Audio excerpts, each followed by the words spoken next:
Hello, in this video we're going to share some tips on how to assemble this nightstand. But before we get started, here's a few things to keep in mind.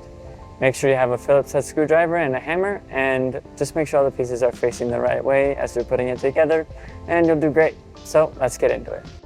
Just a quick disclaimer, these tips don't cover every step, so make sure you follow the instructions and complete all the steps in order.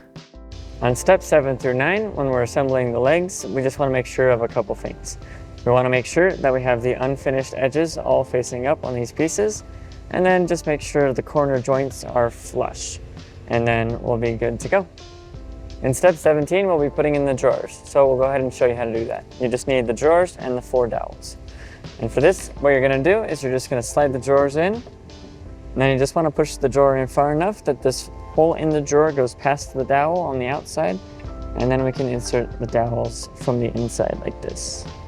And then those are our drawer stoppers.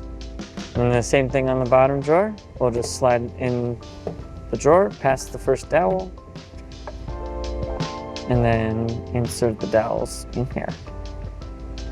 And there we go, they're all in and we're done. We hope this video was helpful for you in assembling your new nightstand. For more tips, tricks, and guides, go to walkeredison.com.